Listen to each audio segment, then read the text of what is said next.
इस बार नंबर क्यों आए, it is equally important to realise last year number क्यों नहीं आए। किसी बाबा की पैर की धूल लेने के लिए लोग भाग गए थे, तो पैरों की धूल के लिए लोग भागे थे और स्टैम्पीड हो गया था और लोग मर गए थे। तो that is example that you can use in religion and sociology. Likewise MP Madhya Pradesh में एक यूरिनेशन का केस था, तो वो कास्टिज्म में यूज हो सकता है वो एग्जांपल। आप उसमें क्या रहेगा कि आपके आंसर में कंटेम्प्रेरी ट्रेंड है, आपके आंसर में कुछ नया दिख रहा है। Aman was very regular with answer writing. Whenever he would write the test, once the test would get evaluated, he would upload the copy and text it to me and then ask for the feedback as well. Don't just write, you should also know why you're not scoring. I do not refer to books unnecessarily. I want to extract the maximum out of the minimum. Again, very important. Micro notes बहुत जरूरी होते हैं। Firstly, Aman, very congratulations. Thank you so much, sir. And Aman, कई बच्चे हैं जो कि science background से आते हैं। जी। सबका मन होता है कि यार हमारा इंजीनियरिंग रहा है, साइंस रहा है, तो केमिस्ट्री, मैथ्स, फिजिक्स ट्राई कर सकते हैं। ओके, आई एम श्योर तुम्हारा भी एक रीज़न रहा होगा, फिजिक्स में इंटरेस्ट भी रहा होगा, but you later switch to sociology without writing mains in physics. तो बिना फिजिक्स में मेंस दिए आपने डिसाइड कैसे किया कि फिजिक्स मुझे छोड़ देना है? First of all thank you so much for having me here, sir. मेरा पहला अटेम्प्ट 2022 में था, right after I graduated in 2020। तो आई हैड 2 years का प्रिपरेशन टाइम, तो उसमें मैंने फिजिक्स तैयार किया। लेकिन जब पहला प्री नहीं हुआ, देन आई रियलाइज्ड कि शायद it was a blessing in disguise, क्योंकि I have seen people who have got technical optionals and no offence to the optionals, क्योंकि बहुत एडवांटेजेस हैं। फॉर एग्जांपल टेक्निकल ऑप्शंस में you can easily predict the number of कितने marks आने वाले हैं and the number of hours you are going to put in.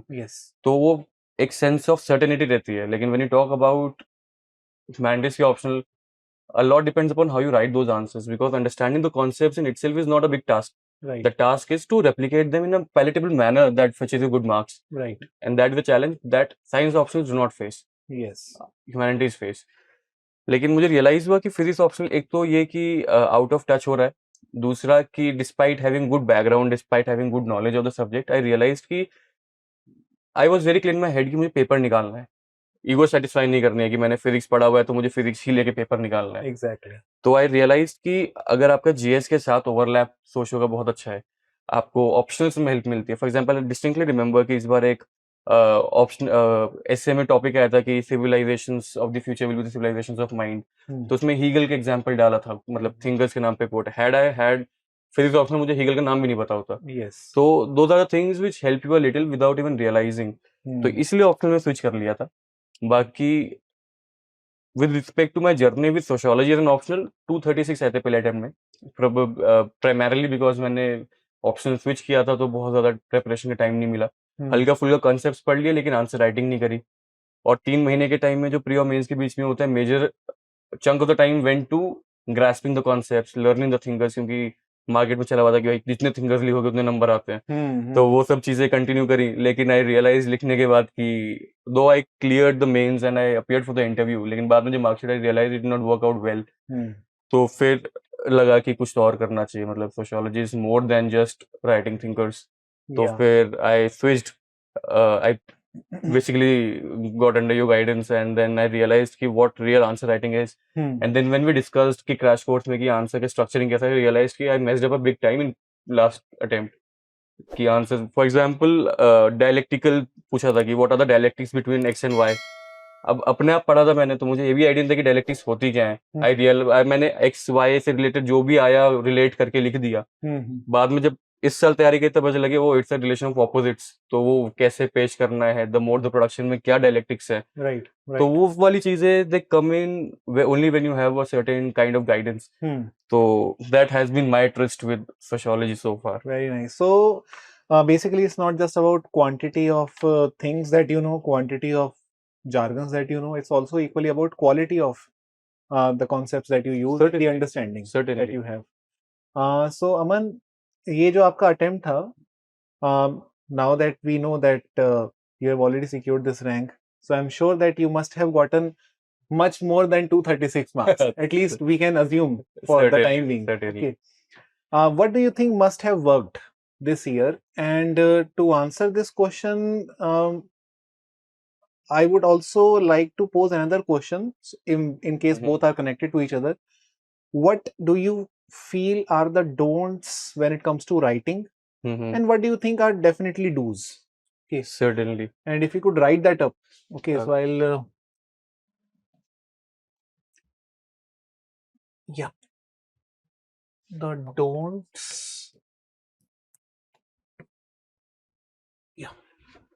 Certainly, when I talk about कि इस बार नंबर क्यों आए, Mhm. it is equally important to realize last year number क्यों नहीं आए. तो Yes. उसको समझने के लिए we need to see कि what are the don'ts that we do not have to do at any cost. The first one would be not to run after irrelevant sociologists.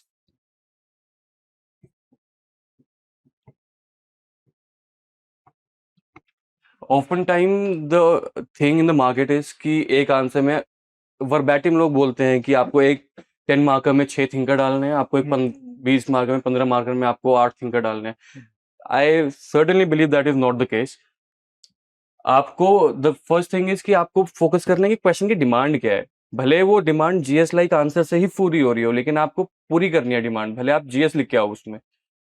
उसको सोशियोलॉजिकल बनाने के लिए जबरदस्ती के थिंकर्स नहीं डालने. Very nice. तो अगर आप थिंकर्स डाले पड़े हो तो it looks very the person who is checking is very experience, तो उनको समझ आ जाएगा कि आप you are just beating around the bush, should not have the real content. तो उस चीज के लिए इंपॉर्टेंट है कि you do not run after irrelevant sociologist. Answer में अगर 2-3 भी मिल रहे हैं जो कि रेलिवेंट हैं, it's good enough. Yes. So basically, irrelevant का मतलब ये हुआ, don't just focus on 6 or 7 number of thinkers. Write relevant means even if it requires you to write only 2-3, but those 2-3 must hit the demand. Yes, certainly. Second one, not to write too bookish answers. I suffered a big time last year because मेरे answers were too bookish. Not to be too bookish. What do I mean by not to be too bookish? Last year मैंने कोई guidance as such नहीं ली थी, तो अपने आप पढ़ा था. तो नितिन सांगवान सर की किताब बाजार में आती है.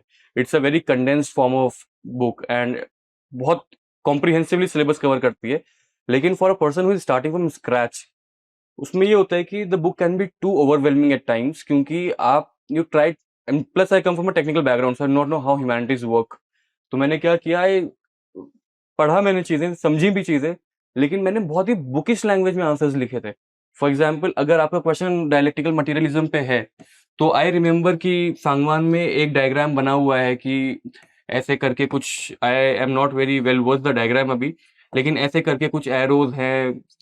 वो एग्जैक्टली मैंने कॉपी पेस्ट कर दिया अपनी शीट में, जो कि हिस्टोरिकल मटेरियलिज्म तो नहीं कही, हिस्टोरिकल मटेरियलिज्म का ही था डायग्राम. है ना? तो ये कॉपी पेस्ट कर दिया कि क्या सुपर स्ट्रक्चर है, क्या बेस है.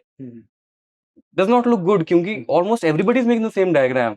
Likewise sociology and common sense सभी ये बनाए जा रहे हैं. Yes, yes. तो वो इतना ज्यादा, that is not going to fetch you marks, that is not making any difference and not adding any value to your answer. या फिर आप लिख रहे हैं, तो आई रिमेम्बर कि इसी क्वेश्चन के मतलब कि एक्सप्लेनेशन में उन लोगों ने 3-4 सब हेडिंग्स में एक्सप्लेन किया हुआ है किताब में. मैंने एग्जाम में, आई थॉट मेरा एग्जाम अच्छा गया, क्यों? क्योंकि मैंने 2 पेजेस में वो सारी चीजें लिख दी थी. And that is not going to fetch you marks. तो व्हाट टू डू, मतलब अगर बुकिश नहीं लिखना तो क्या लिखना है? हमको क्या लिखना है कि आप सिंपल भाषा में जितना लिखें, कि एक कोई बाहर का इंसान भी जिसका सोशियोलॉजी बैकग्राउंड नहीं है, वो समझने की कोशिश करे, तो उसको चीजें समझ आ जाएं कि आपने लिखी क्या है. तो be as simple in your language, as lucid in your language as possible. तीसरा रहेगा कि आई डिड नॉट नो कि, and this is a thing that came from sir, कि आपके आंसर्स वर्टिकली चेक होते हैं, हॉरिजॉन्टली चेक नहीं होते. तो मैंने आंसर्स जो लिखे थे वो पैराग्राफ फॉर्म्स में थे. Not that I am against paragraph forms, लेकिन पैराग्राफ फॉर्म्स में बड़े बड़े आंसर्स लिखे थे. तो वो देख के ही क्लटर्ड फील हो रहा था शीट को. मतलब now that I look back, मुझे लगता है कि मैं वो शीट क्लटर्ड होगी.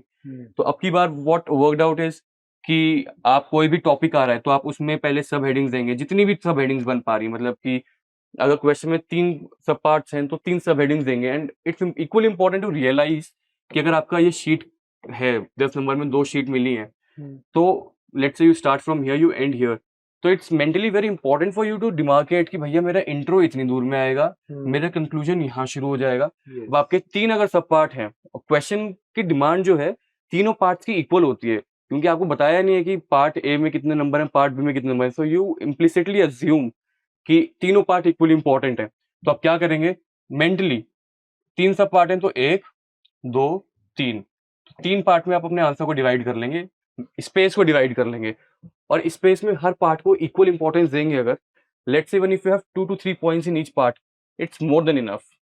लेकिन ये नहीं होना चाहिए कि भैया आपने शुरू किया, 2 सब पार्ट बहुत अच्छे से आते हैं तो वो यहाँ तक लिख दिए, तीसरे में कुछ नहीं आता तो 2 लाइन लिख के काम खत्म कर दिया।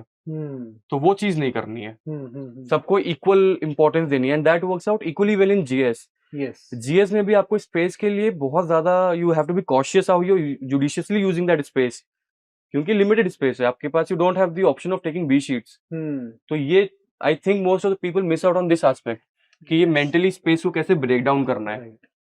और इससे क्या होता है कि आप हर सब पार्ट को एड्रेस कर रहे हो, तो सामने जो चेक कर रहा है उसको भी लग रहा है कि भले आपने अंदर कुछ भी लिखा है, मतलब not that you are writing irrelevant stuff, लेकिन आपने बहुत जेनेरिक भी लिखा है, लेकिन उनको दिख रहा है कि आपने भैया सब पार्ट एड्रेस कर दिए, क्वेश्चन पूरा एड्रेस्ड है, that is going to fetch you more marks instead of writing 2 points या बहुत सारे डेटा डाल दिया लेकिन एक सब पार्ट ही गायब कर दिया, तो इट लुक्स कि कंप्लीटनेस नहीं है आंसर में। तो that is something that you should actively try to avoid.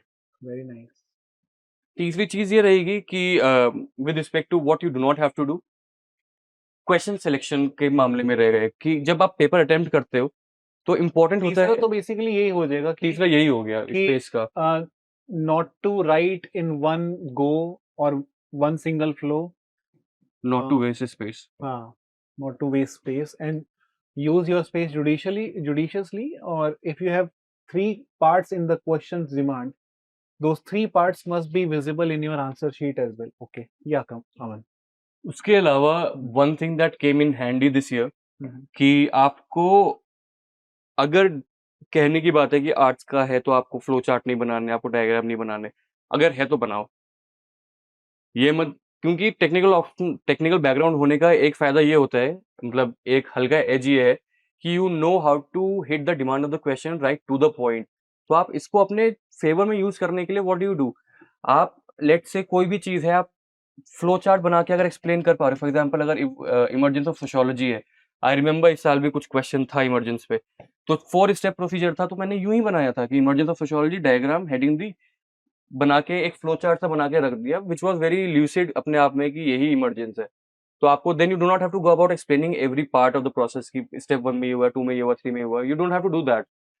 तो आप ये नॉर्मल काम कर लो, इट वर्क्स फाइन। अगर जीएस में भी यूज करते हो तो सोशल में भी यूज करो, कोई आई डोंट थिंक कि ऐसा कुछ प्रॉब्लम होगा, अगर प्रोवाइडेड कि आप इसको मेसअप नहीं कर रहे हो। ये इट्स इक्वली इंपॉर्टेंट कि पता चले आप फ्लो चार्ट बना, can I get a new page, Yes. कि अगर आप फ्लो चार्ट बनाना चाह रहे हो तो ऐसा ना हो कि आप फ्लो चार्ट मतलब इट्स गोइंग हे वायर, कि टेढ़ा मेढ़ा जा रहा है, कुछ कुछ कर रहे हो, अनइक्वल वर्ड्स हैं। मेक श्योर कि प्रेजेंटेबल है, सारे डब्बे बराबर साइज के हैं, टाइडीनेस होनी चाहिए शीट में। प्रेजेंटेशन पे इक्वली इंपॉर्टेंट है कि आप फोकस करें, उसके अंदर आपको जितना लिखना है आप लिखो, बॉक्स बना लो पहले ही दिमाग में अपने कि इतने स्पेस में ही लिखना है। बॉक्स शुड नॉट गो कि एक बड़ा हो गया, एक छोटा डब्बा हो गया, एक छोटा डब्बा हो गया, बड़ा डब्बा हो गया, वो नहीं करना है। सिमेट्री मेंटेन करके रखनी है अपनी शीट में। डेफिनेटली। तो प्रेजेंटेशन पे बहुत काम करना होगा कि दिखने में आंसर अपीलिंग होना चाहिए कि सामने वाले का पढ़ने का मन करे। बॉक्स में भी जो आप लिख रहे हो वो दिखना चाहिए, ऐसा ना हो कि वो भर दिया है। हाँ, कि मतलब एकदम ही गुचुर मुचुर कर दिए कुछ लिख के कि सामने वाले को समझ ही नहीं आ रहा, बोलो कि हमने फ्लो चार्ट बना दिया, लेकिन that does not work out well. उसके अलावा व्हाट नॉट टू डू, एक और चीज रहेगी, I think the point number is 5, कि आप जबरदस्ती का, I have seen people write criticisms even without asking, और अच्छे खासे लंबे लंबे क्रिटिसिज्म। Very important point. तो let's say you have 2 pages, और अगर क्वेश्चन में दिया हुआ है कि क्रिटिकली एनालाइज करने हैं, तो that means they do want to ask criticisms from you. लेकिन अगर नहीं लिखा, कुछ नॉर्मल स्टेटमेंट है, just to give your answer completeness, आप लेट्स से आप लास्ट की 3 लाइन क्रिटिसिज्म की लिख दो एट मैक्स। ये नहीं कि पूरा पेज ही क्रिटिसिज्म का बना दिया है कि एक पेज में थीसिस दे दिया, एक में एंटाई थीसिस दे दिया। That should not work out, that should be actively avoided. Answer की कंप्लीटनेस के लिए 2-3 लाइन लिख दो, वो चलेगा, बहुत स्पेस नहीं देना उस चीज को भी। तो ये भी आपको फोकस करना होगा एक चीज में। ये अमन बड़ा इंपॉर्टेंट पॉइंट आपने बताया, because many students assume antithesis to be integrated part of the answer, That is not You- true. Yeah, That should not be done. Yeah. And that is something that came from sirs. I remember distinctly कि मैंने पूछा था कि sir अगर नहीं पूछा हुआ है criticism तभी भी क्या हमें 5 line 6 line 7 line almost 1/4 of the space use करना है criticism के लिए, नहीं करोगे तो I think it works out well. और फिर ये है कि आई थिंक कि ये ट्रेंड बन गया है कि हर कोई ही criticism लिखे पड़ा है। आई डोंट थिंक ये कहीं सेट रूल है कि criticism आपको बहुत लंबे लंबे लिखने हैं। 2 लाइन 3 लाइन कंप्लीटनेस के लिए लिख दीजिए, that's fine, but don't overdo it. मुझे याद है अमन ने एग्जाम के बाद भी यही बोला था कि सर कुछ कुछ जगह तो मैंने 1-2 लाइन ही लिखा है क्रिटिक में, कोई नंबर तो नहीं कटेगा। मैंने कहा नहीं कटना चाहिए, क्योंकि वो 1-2 जगह भी लिखा है तो तुमने तब लिखा है जब पूछा नहीं गया है। ऐसा नहीं हो सकता कि जहाँ पूछा गया वहाँ तुमने 1 ही 2 लाइन लिखी, वहाँ तो तुमने अच्छा लिखा ही होगा। So yes. इसके अलावा एक आध मतलब कि आई नो कि डोंट्स के एग्जांपल है, लेकिन डू अगर आपको एक होगा तो ये रहता है कि व्हेन यू प्रिपेयर तो most of us what we do is we try to compile a list of examples कि सब्जेक्ट वाइज कि जीएस 1 में ये चल जाएगा, 2 में ये चल जाएगा, 3 में चल जाएगा, टॉपिक वाइज आप सिलेबस में लिख देते हैं। तो जीएस 1 में आप जब सोसाइटी के आंसर्स बनाते हैं या फिर जीएस 2 का सोशल जस्टिस के एग्जांपल्स एनलिस्ट करते हैं, तो वो बहुत हद तक सोशियोलॉजी के पेपर 2 में हेल्प करता है। तो आपको क्या करना है कि आपको कुछ अलग नहीं करना है सोशो के लिए। जो आपने जीएस 2 के एग्जांपल सोशल जस्टिस के हैं, वो आपको उठा के सोशो में डाल देने हैं।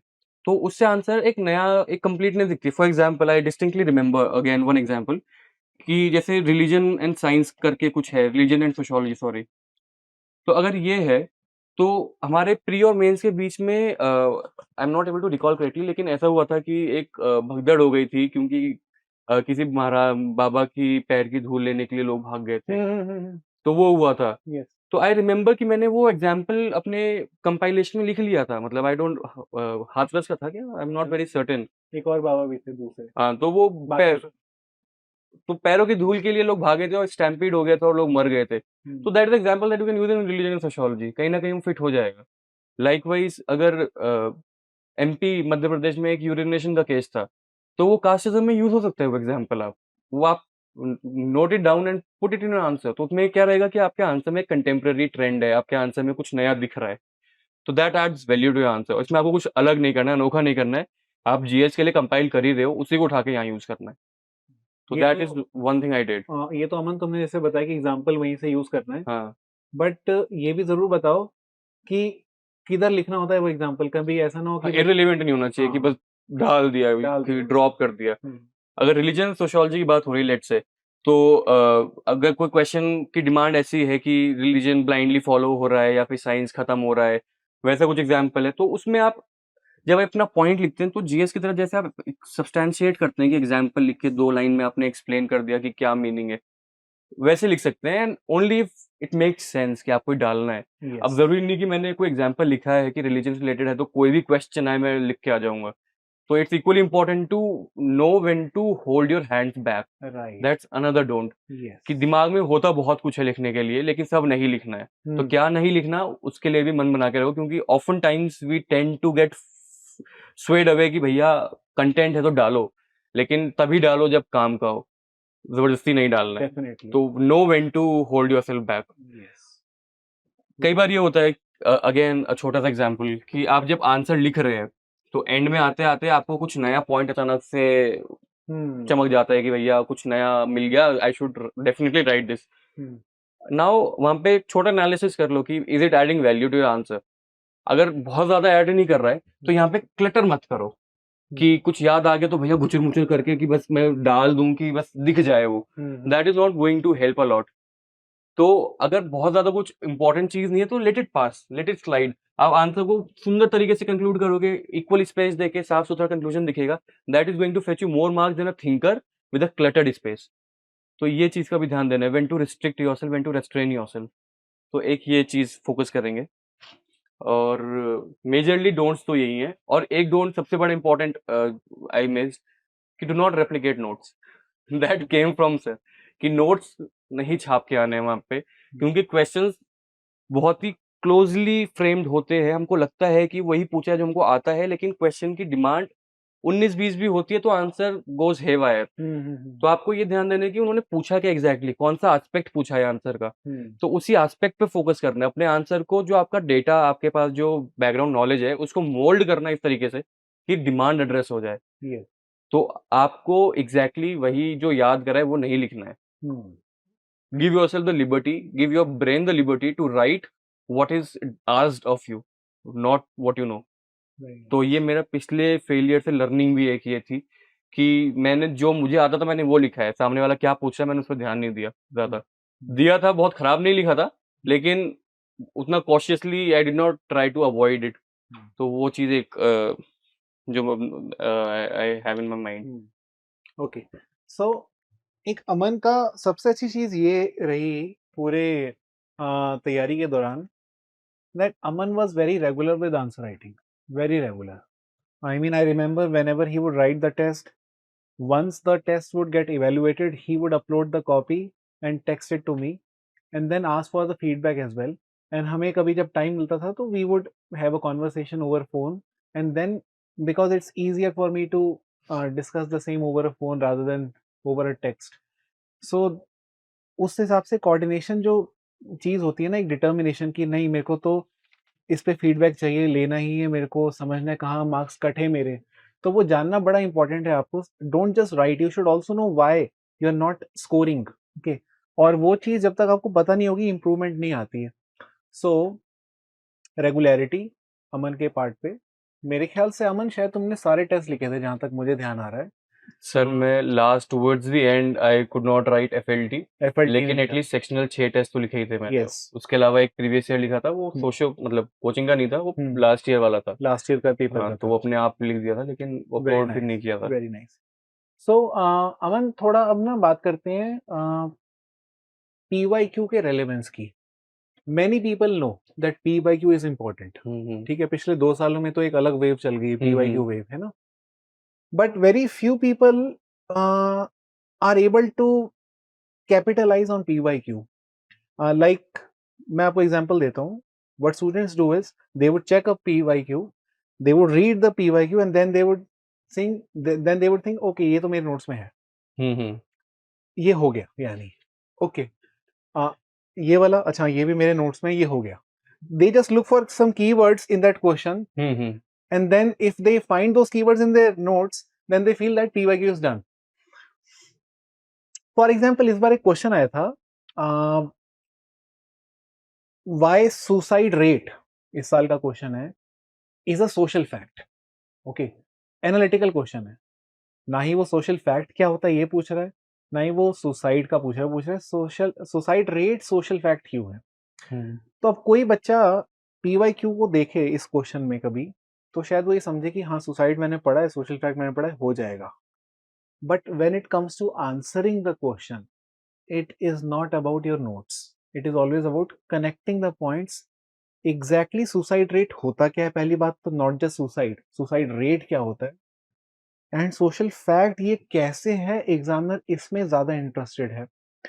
सो अब मेरा क्वेश्चन ये है आपसे कि PYQs को पढ़ते पढ़ते आपने कई बार ये रियलाइज किया होगा कि यार शुरुआत में तो हाँ ये मेरे नोट्स में है, हो जाएगा। कब ऐसा लगा कि जो नोट्स में है वही आंसर नहीं होता? ये बहुत ट्रिकी है। लास्ट ईयर जब चीजें वर्कआउट नहीं गई तो रियलाइज हुआ कि अगर आप PYQs ढंग से एनालाइज कर लो तो आई बिलीव कि almost 40-50% of the task is done. Yes, क्योंकि आपकी आंसर की structuring, entire structuring flows out from PYQ। एक नई स्लाइड मिलेगी क्या?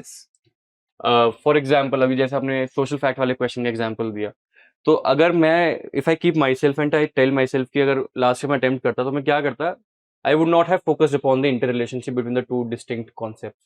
सुसाइड रेट एक कॉन्सेप्ट है, सोशल फैक्ट दूसरा कॉन्सेप्ट है, मैं दोनों लिख के आ जाता। इनके बीच में क्या इंटर रिलेशनशिप है इसको ज्यादा एक्सप्लोर शायद नहीं करता। लेकिन अब की बार फोकस किया था कि क्वेश्चन पढ़ के, क्वेश्चन 2 बार पढ़ो 3 बार पढ़ो, मतलब सीधा क्वेश्चन पढ़ के टूटो मत आंसर के ऊपर। That is another thing. Last year तक मैं सुसाइड रेट पढ़ा हुआ चीज है, सोशल फैक्ट पढ़ी हुई चीज है, भाग जाओ आंसर लिखने के लिए। That should be actively avoided. आप क्वेश्चन पढ़ो, 2 सेकंड रुको, फिर क्वेश्चन पढ़ो, 2-3 बार क्वेश्चन पढ़ो, no matter how simple the question looks, उससे ये होगा कि आपके back of the mind subconscious में फीड हो जाएगा कि क्वेश्चन की डिमांड क्या है, रिलेशनशिप की डिमांड है। The way I tackled it was कि सोशल फैक्ट के हम 3-4 कैरेक्टरिस्टिक्स पढ़ते हैं, तो वो सारी कैरेक्टरिस्टिक्स सुसाइड रेट से कैसे मिक्स कर रही हैं। क्या बात कि अगर आप बोल रहे हो कि I am forgetting the social facts की 4 कैरेक्टरिस्टिक्स External. की होती हैं कि हाँ, इस अगेन आई मेड सम ईसीजीआई करके वो होता है, एक्सटर्नल होते हैं, कंस्ट्रेंट होती हैं, जनरलाइज होती है शायद, और एक Independent. इंडिपेंडेंट होती है। Yes. तो वो चारों चीजें सुसाइड रेट कैसे है, तो यू राइट कि पहले डिफाइन करो सुसाइड रेट क्या है, then you define what social fact is. ये आपका इंट्रो हो गया। बॉडी में these are the 4 characteristics of suicide rate, तो 1 लिखो and how it is related to suicide rate, social fact की कैरेक्टरिस्टिक। 2 लिखो, बताओ कैसे रिलेशन बन रहा है। 3 लिखो, बताओ कैसे रिलेशन बन रहा है। 4 लिखो, बताओ कैसे रिलेशन बन रहा है। Hence suicide rate is a social fact. Very nice. इतना ही करना है आपको। Yes.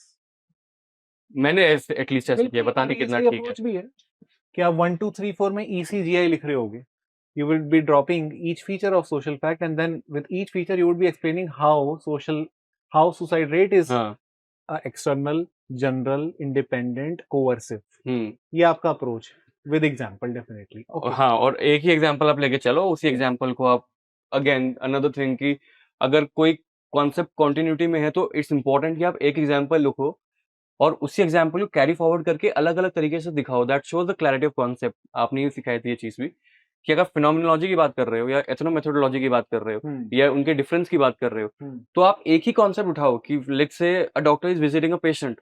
हम उसमें फिनोमिनोलॉजी क्या है, उसमें एथनोमेथोडोलॉजी क्या है, उसमें सिंबॉलिक इंटरेक्शन क्या होगा, तो सेम एग्जांपल को आप अलग अलग तरीके से पेश करोगे तो दैट शोज कि आपको कंसेप्ट की क्लैरिटी आप याद करके नहीं आए हो कि आप स्टैंड ऑन एग्जांपल ड्रॉप कर दिए। यस, तो पहला the former would fetch you more marks in my opinion. Definitely.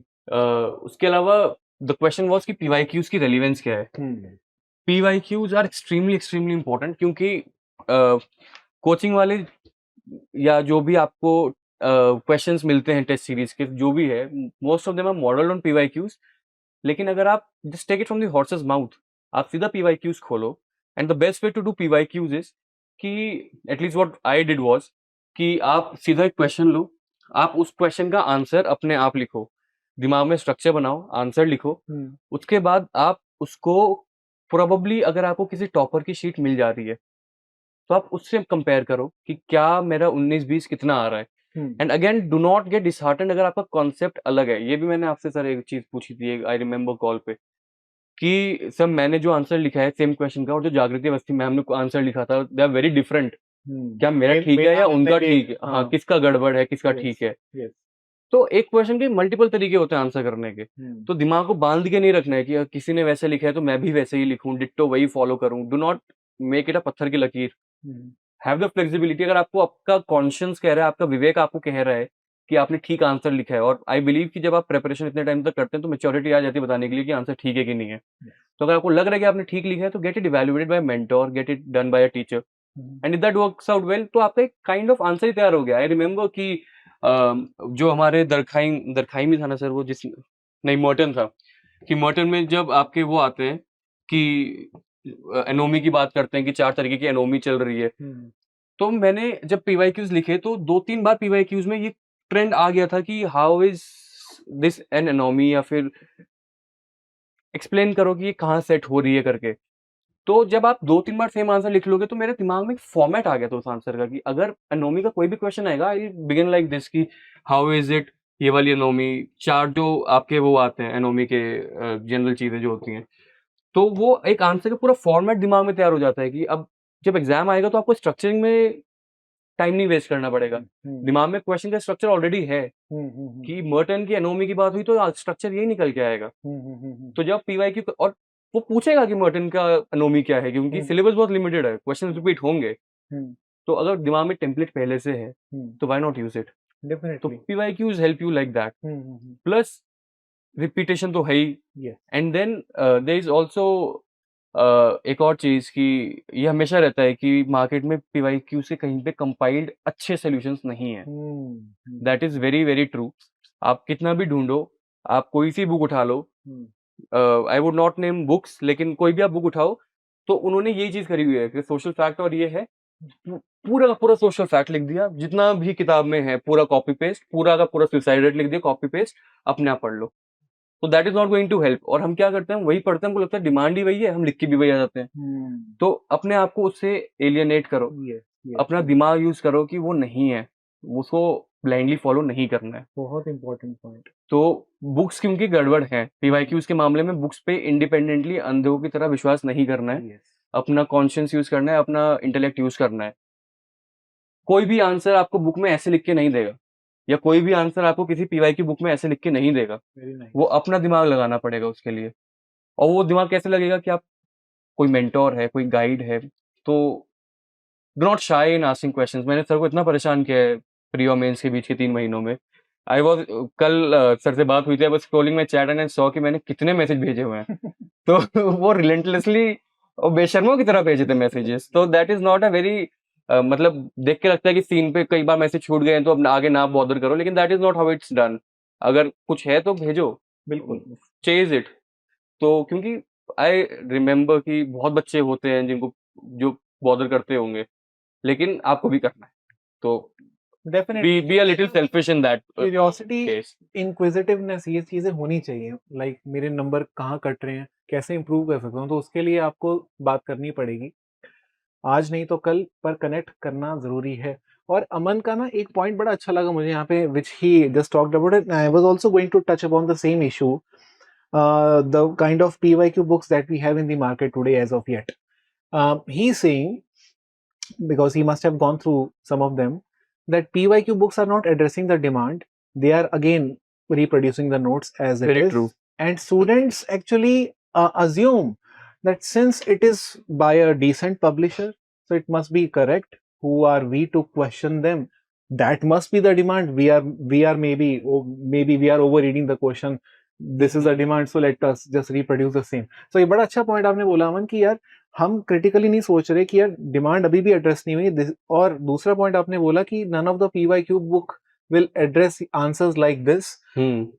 In fact, they will have answers in a Wikipedia style. Very true, bookish answer होगा, जो मैंने पहले अटेम्प्ट में किया था, जो मैंने पहला पॉइंट बोला था कि don't make your answer too bookish. Yes. These PYQs की किताब will lead to bookish answers.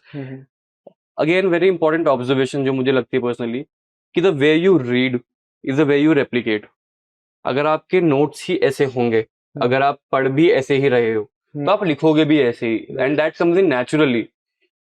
तो इस चीज को एक्टिवली आपको अवॉइड करना है कि आपके नोट्स या फिर आपकी जो चीजें हैं वो बहुत ही ज्यादा कंडेंस, बहुत ही ज्यादा हैवी, बहुत मतलब टेक्निकल होना चाहिए आंसर। ये नहीं कहूंगा कि आप जेएससी लिख रहे हो, लेकिन ओवरली की एकदम ही कंप्रेस करके कंडेंस फॉर्म में आंसर लिख दिया है कि सामने वाले को समझ ही नहीं आ रहा है कि क्या बोलना चाह रहे हो, तो वो एक्टिवली अवॉइड करना है।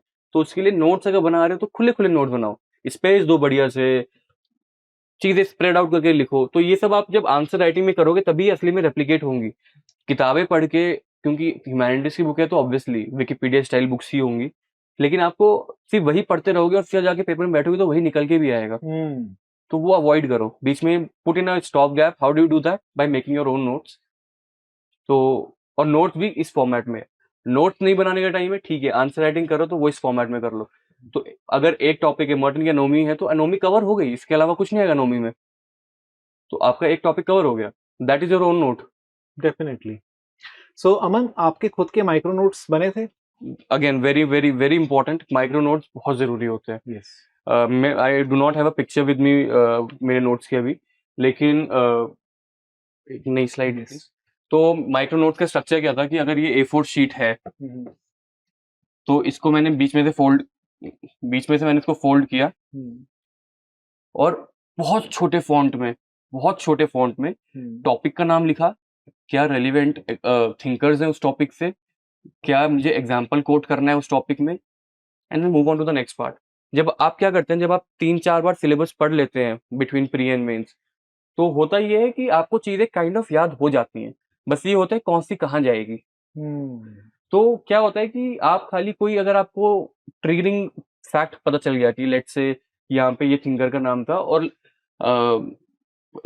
वो कौन था जिसने आयरन के जो रैशनैलिटी दिया था, वेबर हो गया, तो वेबर का नाम आयरन केज ऑफ रैशनैलिटी, खाली आयरन केज लिखोगे तो आपको याद आ जाएगा कि ऑफ रैशनैलिटी ही है ये। तो आपको पूरा नहीं लिखना है, खाली अपने आप को रिकॉल करवाने के लिए खाली एक वर्ड लिखा, कीवर्ड लिखा, जिससे आपकी मेमोरी चमक जाए। तो नोट्स में खाली इतना होगा, और ट्रस्ट में व्हेन यू डू दैट, तो एक पेज में 1 यूनिट निपट जाती है।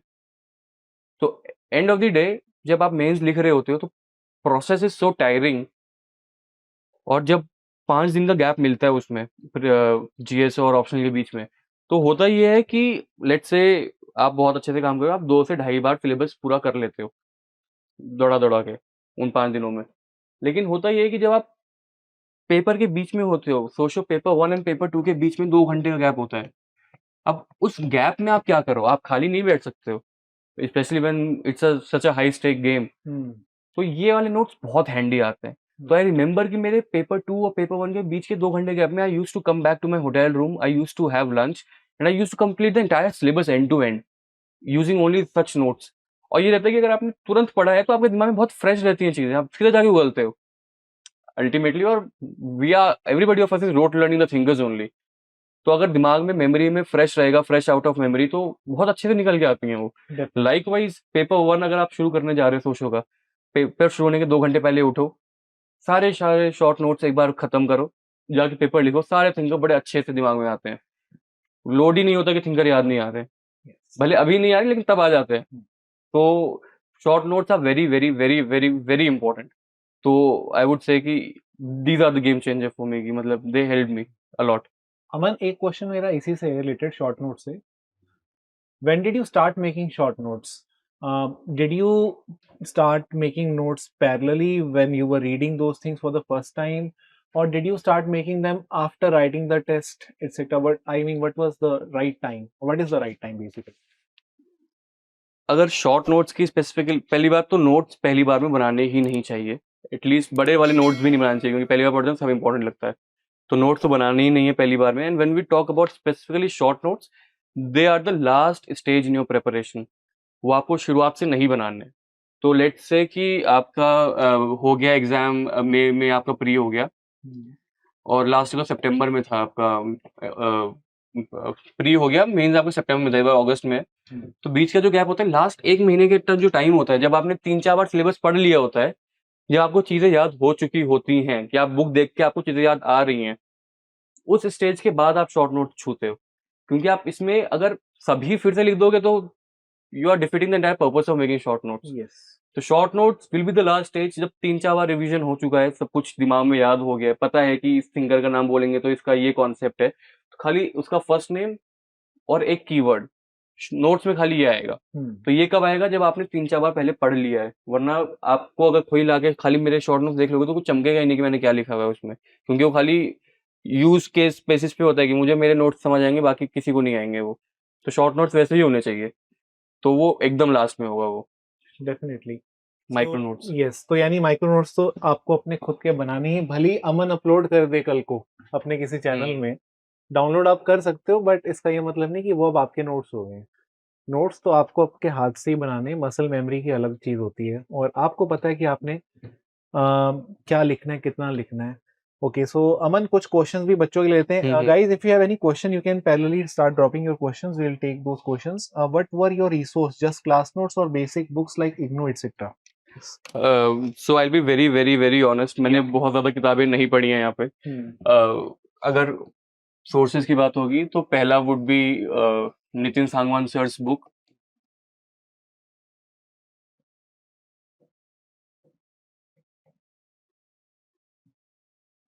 दूसरा जो होगा वो होगा, I joined the crash course cum test series, तो उसके notes, I watched all the videos, तो उसके नोट्स बनाए थे।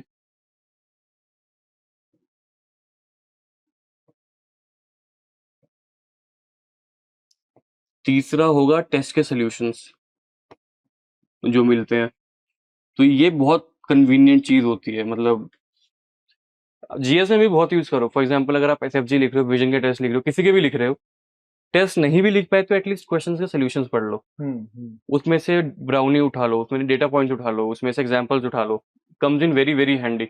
तो वही सोचने में भी चल जाएगा।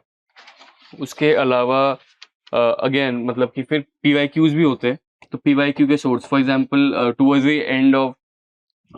End of preparation last year, sleepy classes करके एक है, Yes. उनकी पीडीएफ निकल के आई थी पीवाईक्यूज की। Yes. तो I would not say that it is full proof, लेकिन टू एन एक्सटेंट थोड़ा बहुत कंटेंट दे देती है, again with a pinch of salt. तो कंटेंट है उसमें, अपने दिमाग के हिसाब से उठा लीजिए, पूरा नहीं पढ़ना है उसको भी, और ना ही वो रेप्लिकेट करके आना है, क्योंकि इट हैज़ गॉट एरर्स, तो उसका ध्यान देना होगा हम लोगों को। और उसके अलावा सोर्सेज की बात करूं तो मैंने अपने इन माय प्रीवियस अटेम्प्ट मैंने एक कोचिंग इंस्टीट्यूट और है, तो उनसे पेपर 2 की वीडियो लेक्चर्स देखे थे, स्पेसिफिकली पेपर 2 के। तो पेपर 2 के नोट्स उनके थे मेरे पास, तो उसके वीडियो लेक्चर्स थे, तो वो देखे थे, तो वो भी काम आ गए थे। And this was my entire source, इसके अलावा मैंने कुछ नहीं पढ़ा है। तो I did not refer to, I am sorry, I did not refer to IGNOU के resources, I did not refer to Haralambos की किताब। तो आई थिंक इतने में काम बन गया था, तो आई शुड हैव रेड मोर, लेकिन बट ठीक कभी है। ऐसा नहीं अमन, कोई फोमो फील नहीं हुआ कि यार मैं इग्नू रेफर नहीं कर रहा हूँ, हालांकि बस काफी लोग बोल रहे हैं? सर मेरे केस में I think the good thing is कि गुड थिंग बैड थिंग जो भी बोलिए, कि मुझे I want to extract the minimum out of the maximum out of the minimum. तो मेरा कोई भी आप सोर्स उठा के देखेंगे तो it is the smallest thinnest book in the market.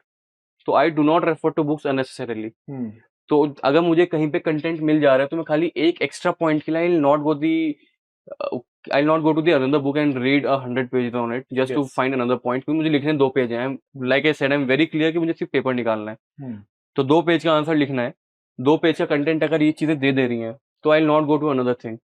आप इसी चीज को बार बार करिए, डे इन डे आउट करिए, याद करिए, रेप्लिकेट करिए, it will fetch you more marks. There is no point in reading 500 pages Definitely. And then finding one point which you write badly and then does not give you marks. Definitely. तो मैंने खाली इतना ही किया था। Very nice. Okay. Guys, how did sir infiltrate the knowledge with respect to optional? Infiltrate the knowledge with respect to मतलब optional? कि optional की knowledge और जीएस ठीक कैसे है, ओवरलैप okay, किया। ठीक है. लाइक आई सेड कि अब ये पेपर 1 में बहुत ज़्यादा नहीं हो पाता है, पेपर 2 में ज़्यादा स्कोप होता है कि आप जीएस की नॉलेज यूज़ कर रहे हैं सोशो में। If I were to give an example, paper 2 तो इनफैक्ट पूरा सोशो पेपर 2 इज जीएस के टॉपिक्स ओनली। तो लाइक आई सेड कि रिलीजन वाला वो टॉपिक हो गया, या फिर अगर आप लेट्स से कास्ट डिस्क्रिमिनेशन की बात कर रहे हैं, या फिर casteism in different forms of casteism करके भी एक टॉपिक है अभी सिलेबस में। तो अगर उसकी बात कर रहे हैं, तो एग्जाम्पल हर किसी के पास होगा इसका, आई am not denying that fact. लेकिन अगर कोई ऐसा एग्जाम्पल है जो उस टाइम पे मीडिया में बहुत ज्यादा प्रचलित है, तो आप वो एग्जाम्पल डाल दो। कास्टिज्म दर्शन सोलंकी हुआ है, वो सबको पता है, सब लिख रहे हैं वो।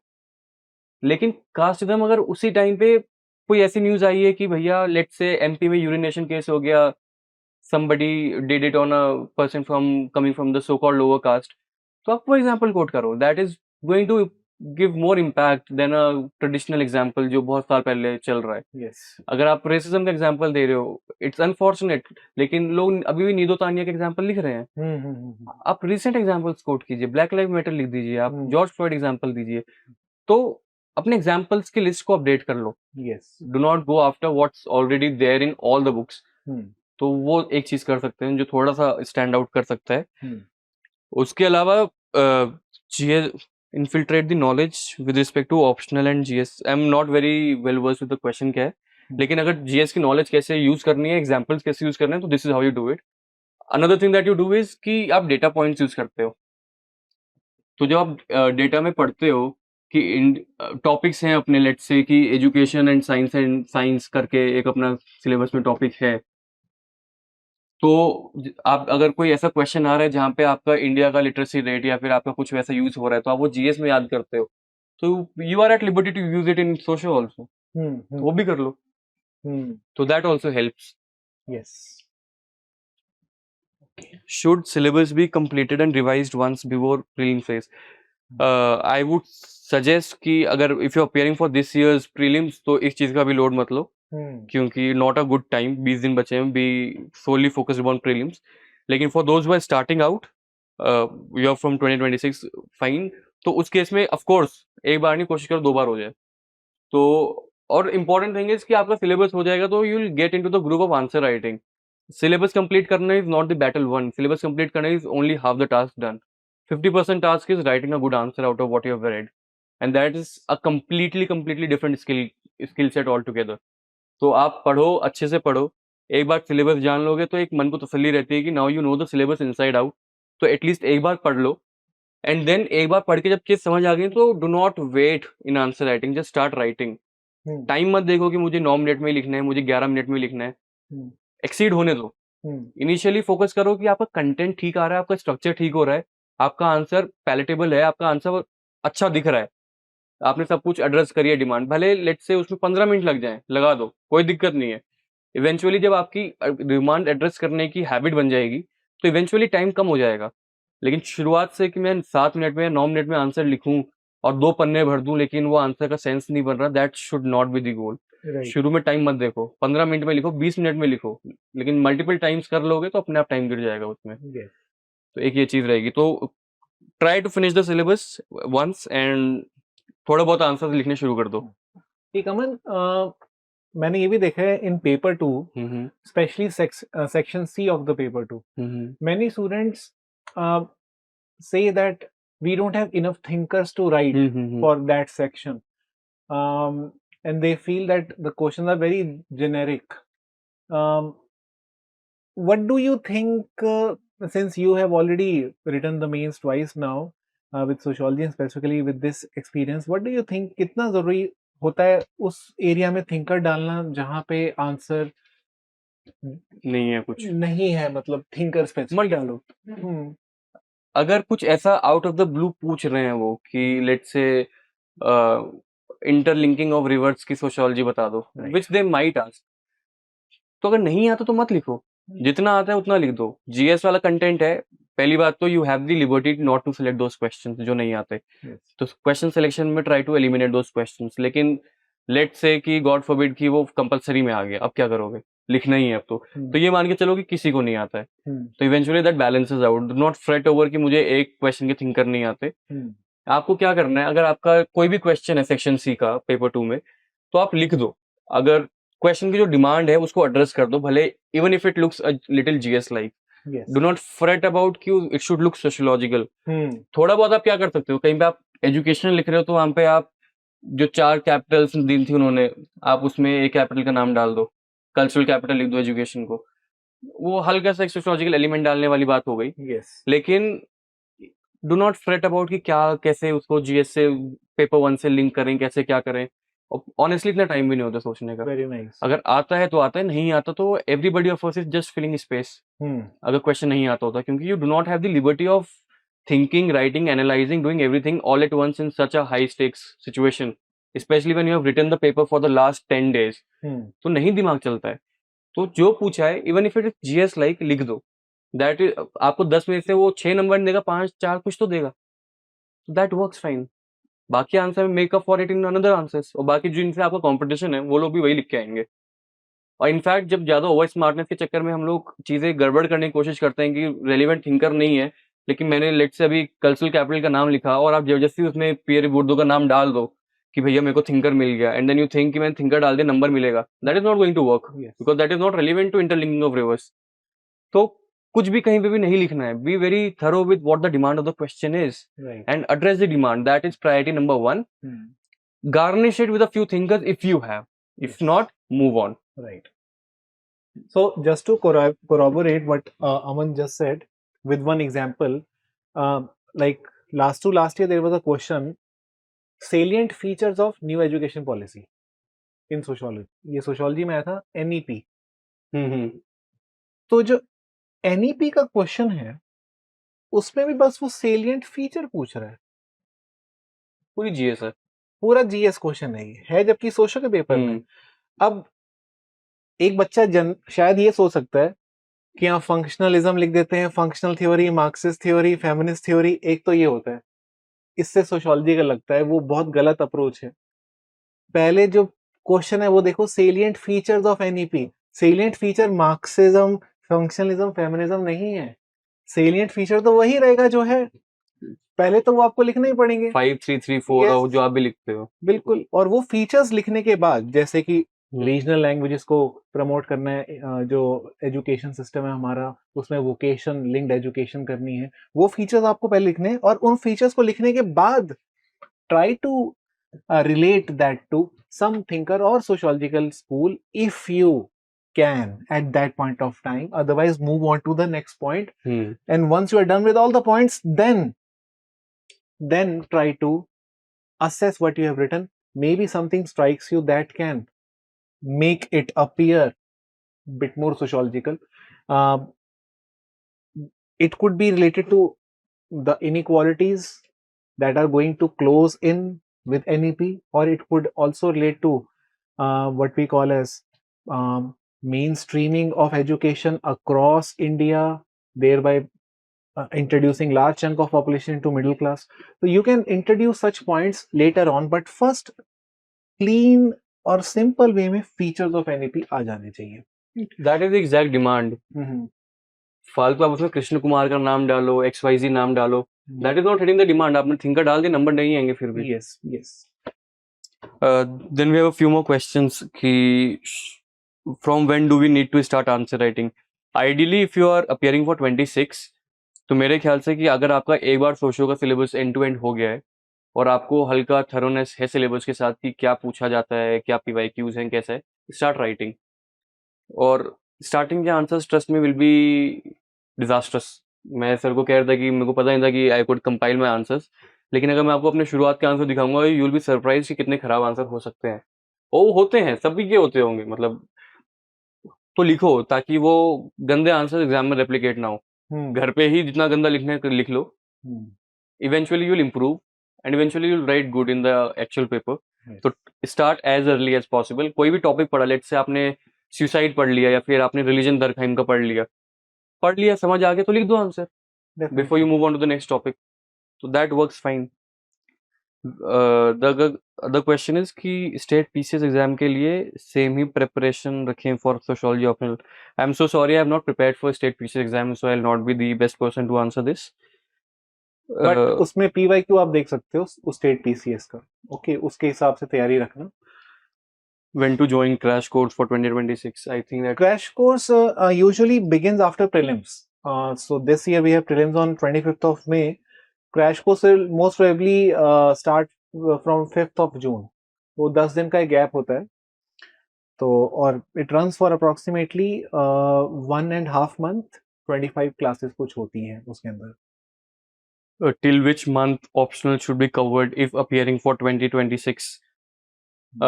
Ideally बहुत ही एम्बिशियस प्लान होगा, लेकिन मोटा मोटा अगर आइडिया लेना हो तो अभी हम कौन से महीने में हैं? अभी करंटली अप्रैल चल रहा है, खत्म ही हो गया. लेट्स से मई से अगर आप स्टार्ट करते हैं तो आई थिंक कि try to wind up your optional by October. कि आप फर्स्ट रीडिंग कर ली अपने ऑप्शनल के अक्टूबर तक. क्योंकि आप अगर again if you are appearing for the first time, तो आई वुड सजेस्ट कि प्रीलिम्स इज इक्वली इंपॉर्टेंट, तो उसको निगलेक्ट नहीं करना है. तो जनवरी ऑनवर्ड्स आई वुड से कि आप प्री में लग जाएं फुल फ्लेजेड. तो अगर आप जनवरी से प्री कर रहे हैं, अक्टूबर या लेट से नवंबर तक भी अगर आपका ऑप्शनल हो गया, दिसंबर में ट्राई टू मेक श्योर कि आप GS के साथ साथ हल्का हल्का ऑप्शनल चलाते रहो. कि अगर दिन में लेट से 8 घंटा पढ़ रहे हो तो 5 से 6 घंटा GS पढ़ लिया, 2 घंटा ऑप्शनल चला लिया, कि at least some part of the optional you are revising and you are in touch with the subject. जनवरी कंप्लीटली स्विच कर लो प्री को, लेकिन आइडियली अक्टूबर से नवंबर तक एक बार सिलेबस खत्म कर लोगे तो you will be in a sweet spot after prelims.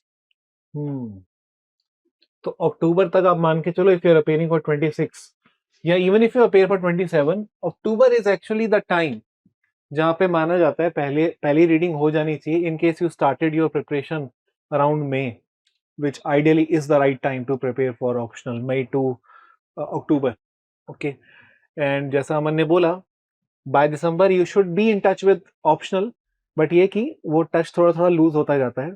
फिर जनवरी आते आते प्रीलिम्स की तरफ थोड़ा सा होल्ड स्ट्रॉन्ग करना पड़ता है. तो this should be the ideal timing as rightly pointed out by Aman. एक छोटी सी 2 अगर मेरे को टिप्स और देनी होंगी तो ये रहेंगी कि टाइम मैनेजमेंट का पेपर में एक चीज़ कि जब हम GS के आंसर लिखते हैं तो आइडियली हम लोग 10 मार्कर्स 7 मिनट में लिखने की कोशिश करते हैं, 9 मिनट में लिखने की कोशिश करते हैं. सोशो में जनरली पर्सनली मेरे साथ ऐसा होता है कि I am very well versed with 20 markers. तो मैं बहुत तेज लिखता हूँ, क्योंकि generally they are the question that you already know, hmm वो एग्जैक्ट सिलेबस से उठ के आते हैं. हम्म 10 मार्कर्स एनालिटिकल होते हैं जनरली, जो हम्म कंपलसरी वाले होते हैं, and they tend to take a lot more time than what you anticipate. Hmm तो अगर आइडियली आपको 10 मिनट में 10 नंबर में 9 मिनट लग रहे हैं, तो मुझे 10 मिनट लग जाता होगा. एंड आई नो कि मेरा शॉर्ट कमिंग है ये. और मुझे कैसे पता चला, जब मैंने टाइमिंग करा, जब मैं आंसर लिख रहा हूँ, तो हम्म आई रियलाइज कि मैं वहां पे टाइम काट ले रहा हूँ, लेकिन मेरे से यहाँ पे टाइम एक्सीड हो रहा है. हम्म तो इस चीज का माइंडफुल रहो. और 10 मार्कर्स में आपको माइंडफुल रहना पड़ेगा, क्योंकि 10 markers are hmm kind of the game changers. Hmm क्योंकि अगर आपने ठीक से अप्लाई, 10 मार्कर्स कंपलसरी होते हैं, पेपर की शुरुआत में ही होते हैं. तो अगर आपने 10 मार्कर्स में अच्छा पेपर में टोन सेट कर दिया है, तो that helps you through and through पूरे पेपर में. स्टार्टिंग के 3-4 आंसर खराब हो जाते हैं, तो सामने वाला जो चेक कर रहा है उनको भी लगेगा कि एवरेज कैंडिडेट है, बहुत मजा नहीं आया.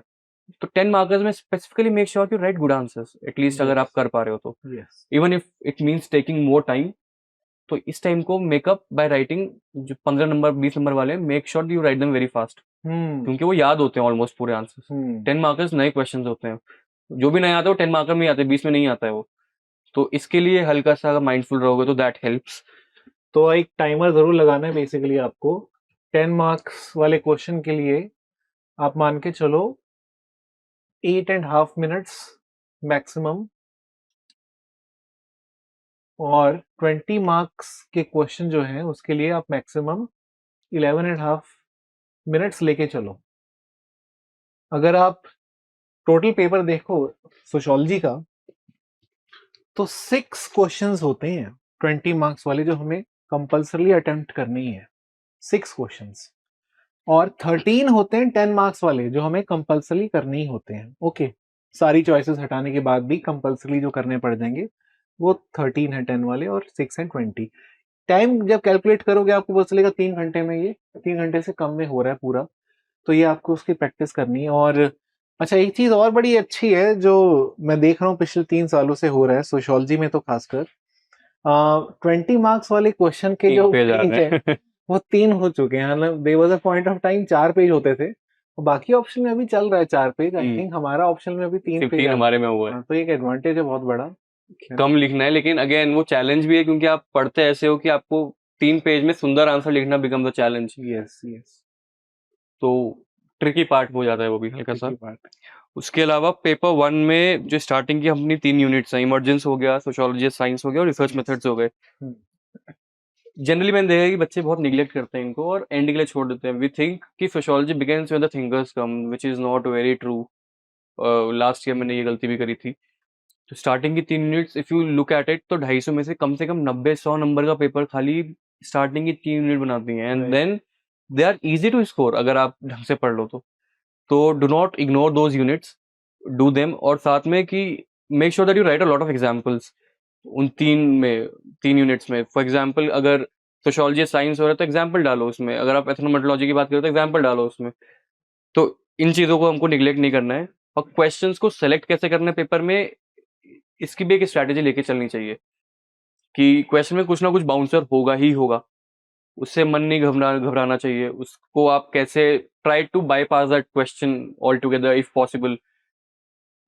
मेक श्योर कि अगर आप 50 मार्कर को अटेम्प्ट कर रहे हो, तो मेक श्योर कि वो उसमें आपको 20 मार्कर्स में आप वेल वर्स्ड हो.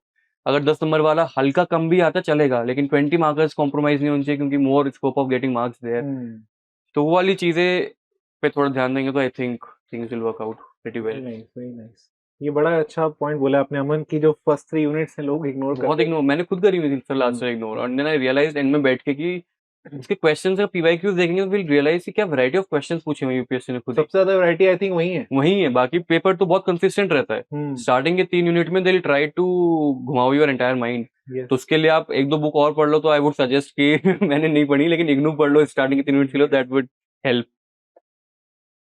ओके गाइस, और कोई क्वेश्चन आपका?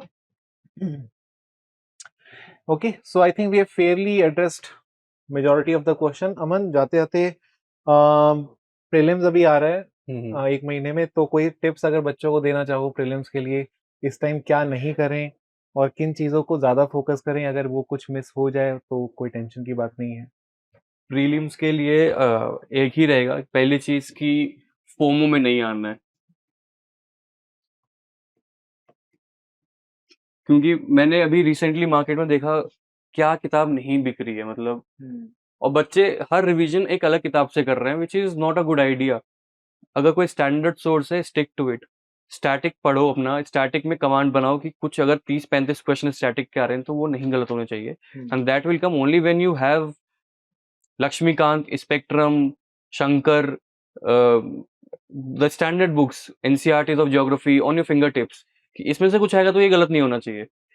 वंस यू डू दैट, उसके आगे तो गेम प्रोबेबिलिटी का है, उसमें गलती नहीं होनी चाहिए। and उसमें गलती तब नहीं होगी when you thorough with the syllabus. तो don't run after new sources, specially at this crucial time. नए सोर्सेज नहीं पकड़ने। कुछ लो हैंगिंग फ्रूट्स होते हैं जो हम लोग प्रोक्रेस्टिनेट करते हैं, एटलीस्ट मैं तो करता हूँ, बाकियों का पता नहीं, तो उनको ड्यू रिस्पेक्ट दे देंगे। फॉर एग्जाम्पल मैप वर्क हो गया, बहुत लो हैंगिंग फ्रूट है। एंशियंट और मेडिवल हिस्ट्री का मैप जो न्यू एनसीईआरटीज में है, उसमें से हर साल क्वेश्चन आ रहा है। पता नहीं लोगों ने रियलाइज करा है कि नहीं करा, लेकिन न्यू एनसीईआरटी से एंशियंट एंड मेडिवल हिस्ट्री के बिल्कुल मैप से क्वेश्चन आता है कि जूनागढ़ कहाँ पर है, केतु भानुगढ़ कहाँ पर है। कुछ कुछ चीजें ऐसी हैं जो आती ही हैं, तो make sure that you do it. 5-6 map होंगे, कर लो। प्लेसेस इन न्यूज, इसकी कंपाइलेशन आती हैं। कुछ टेलीग्राम चैनल्स डालते हैं, कुछ यूट्यूब चैनल्स डालते हैं। खाना खाते खाते वीडियो चला दिया, बजे जा रहा है, सबकॉन्शियसली फीड कर लो कि क्या प्लेसेस इन न्यूज हैं, तो दैट ऑल्सो हेल्प्स। इसी तरीके से कौन सी नदी, कौन सी नेबरिंग कंट्रीज हैं जो जो न्यूज में है, नॉर्थ सी के आसपास क्या है, नॉर्डिक के आसपास क्या है, जो बेसिक्स होते हैं, लेकिन हम उनको इग्नोर करते हैं कि लास्ट में करेंगे। कर लो, do not miss out on them. तीसरा रहेगा कि जो लो हैंगिंग फ्रूट्स होते हैं अपने, फॉर एग्जांपल स्पेक्ट्रम, अगर एंड मोमेंट पे आप एंड टू एंड ना पढ़ पाए तो यू मेरा खुद का ऑब्जर्वेशन है कि स्पेक्ट्रम से बहुत ही लिमिटेड चीज़ें आ रही हैं। फॉर एग्जांपल जो लास्ट की यूनिट है जिसमें कॉन्स्टिट्यूशनल अमेंडमेंट्स हैं या फिर जितने भी चार्टर एक्ट्स आए थे, उससे क्वेश्चन आता ही आता है। मतलब कि विदाउट फेल आता है। एक आध बार अनॉमली हो गई होगी तो अलग बात है, लेकिन आता ही आता है। तो अगर टाइम कम है तो भैया पूरी किताब ना भी पढ़ो, तो मेक श्योर कि आप लास्ट की यूनिट तो पढ़ के चले ही जाओ स्पेक्ट्रम की, कि उसमें से तो फंस ही रहा है क्वेश्चन। तो जो ऐसी वाली चीज़ें हैं वो आपको पूरी करनी है। अदर देन स्टडीज, एक चीज़ ये रहती है कि प्री के पहले बहुत ज़्यादा दिमाग क्लटर्ड रहता है, करने के लिए बहुत कुछ होता है। तो मेक श्योर कि आप अपने आप को जितना कम स्ट्रेस दें। मतलब आई एम वेरी सर्टेन कि अगर आप सीरियस एस्पिरेंट हैं तो stress will be a part of your life, लेकिन make sure that that stress only pushes you to work harder and that does not burn you out. तो make sure कि आप नींद सही से लें, make sure that you are completely hydrated, make sure that you eat good food, you can not afford to fall ill at this point in time. तो ऐसी वाली चीज़ें आपको फॉलो करनी होंगी, और जो आपने पढ़ा है जस्ट ट्रस्ट योरसेल्फ। प्री में किसी को कुछ नहीं आता होता है, and that is a fact. 30-35 question के आगे हर कोई तुक्के मार रहा है, आपको भी तुक्के ही मारना है। मेक श्योर कि आपके अंदर वो कैलिबर आ जाए कि आप तुक्के मारने में कॉन्फिडेंटली तुक्के मार दो। लेकिन 30-35 तक की मेहनत कर लो, उसके आगे तुक्के विल हेल्प। उसके आगे लॉजिकल उसके आगे लॉजिकल रीजनिंग है, उसके आगे गेस वर्क है, स्टेटमेंट पढ़ के क्या ठीक लग रहा है क्या नहीं लग रहा। तो confidence is the key, and then make sure that you sleep before the actual paper. At least कुछ घंटे की नींद तो लेके जाना। नहीं आती है नींद, वेरी ट्रू, लेकिन ट्राई करना कि ले लो। और बाकी जो करते आए हो करते रहो, प्री में at least. Do not change your strategy at this point in time. बस जो ऐसे वाले चीज़ें हैं जो छोड़ी हुई हैं, निगलेक्टेड है,